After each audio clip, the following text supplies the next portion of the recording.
How are you guys? Alright, I'm gonna start the question that I feel like is the one I'm gonna probably ask everybody. And you'll get bored. What's your mother's maiden name? What's your mother's maiden name? What's your security code? Also, where were you born? What years? Does it ever amaze you what the show gets to know you? Yes, every time I watch it. I had rewatched some episodes that I hadn't seen in a while from the beginning of the season last night, and I just was like, this is network television. Jesus. Why do you think they're competing with cable? Do you think? Yeah, they're competing with cable. I think the artistry of the show is extraordinary. I don't think it's smart. I hate those double-breasted suits. Everything about him just feels off. So when I started, that's how, because I had to come into it so quickly, but my way in was physical. And in talking to Brian about it, I said, I don't want him to just be this smarmy ass one. There's got to be something else going on. And we found our way in with the humor, because Brian's greatest gift is he's a really, really funny writer. And so all of his team put together some pretty great Chiltonisms. And that, I think, is what started to be the key to making him more sympathetic. So what's your favorite of those? I particularly love, well, there's one that he says to Jack this season where he's like, Jack says, you have an agenda here. And he says, yes, I have an agenda. Living. Yes, that was great. There's another one where he says, what is it? He goes, Abel Gideon was half eaten on my property. There are corpses on my property. Abel Gideon was half eaten in my guest room. You just threw up an ear. Which, that's my favorite line. And my other favorite one is, one can grow to love beets. Was another one. And they put Chilton through the ringer.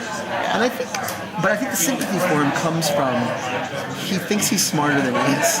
And the audience, even the audience is smarter than Chilton. They're 10 steps ahead of him, and they kept seeing how he's going to get caught. And then his sense of humor is appealing as you see this person struggling. By the time we get to episode 6 of season 2, he's desperate. He's just desperate for anything. He thinks he's so smart. And pointing, I loved getting to point Hannibal the cannibal. That was pretty great. That was great. Actually, these guys just asked me about something I ad-libbed, and I realized that at a whole dinner party we played around with ad-libs. Really? Yeah, I completely blanked on that. It's like every time somebody eats in the show, they always have to say, I know. And what did you ever go to one of the meals and be like, man, I really want to eat this because it looks really good? Yeah, you know? it all looks great, but it's all made of like dried chickpeas. It's because they have like, there's, when you walk on set in Canada, it's just two huge, massive warehouses essentially that I think used to be for manufacturing coffee or something. And there'll be the morgue and the FBI offices right next to Hannibal's office, which is a 2-story set, which is across the way from Hannibal's kitchen, which works perfectly, which is next to the dining room, which is across the way from a hallway that leads to Chilton's interview rooms. In the center of all of this, in this huge open space, they have a food preparation area where people stand around, work all day, creating 100 versions of the plates that we're about to eat, and prepping them like they're prepping a kitchen, and bringing them to the table, because every take, you take one bite, they gotta replace that. So Does any of it actually taste good? It all tastes fine. Okay. It's all vegetables. Okay. Luckily, because we're always like, what are we supposed to be eating? Go ahead, try it. It was in the first episode I did where they had me, we were supposed to be eating lamb's tongue, and Caroline and I are in the scene and we were like, so is he meant to have killed what, like 100 children or something? Like, what are these baby lamb tongues? What are we eating? Are these human? Is this human or is it an actual lamb? Because we don't know half the time. Do you know what the little tiny birds were made of? Do you remember those little birds that they ridiculous. eat? Yeah, that he flambés or whatever. And then those were pretty curious. I don't want to know. That was one of the ad-libs that happened was I came on set for the dinner party scene and they had the sort of chicken claw thing sticking up out of an appetizer, and I was like, Tim Hunter was directing that episode, and I said, we got to use this, man. This is ridiculous. This is dead cloth. And then they kept it. And they kept it. And Chilton went. I remember that scene. And then they were like, I started to ask, what is this? And I'm like, forget it. I don't know this. Mads looks like he is just so relishing, so to speak. The food preparation, the whole thing.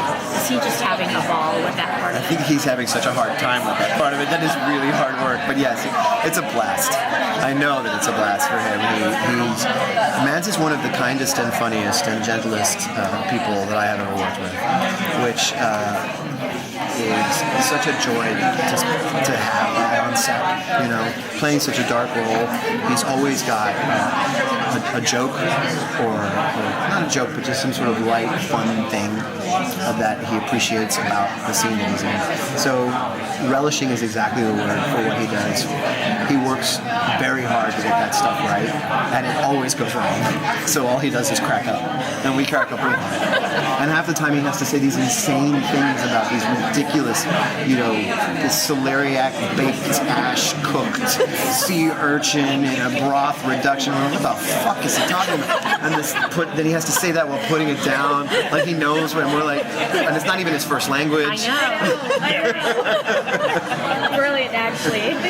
They'll give us the script sometimes, like 10 minutes before we walk on set, with some changes, and he'll be like, "Don't you understand? This is not easy to memorize." Spoke English, you wouldn't be. Yeah, no, it wouldn't be easy if you spoke English. None of us have eaten these things before. Are we done? Thank you very much. Nice to talk to Enjoy you the rest of the con. Thank you.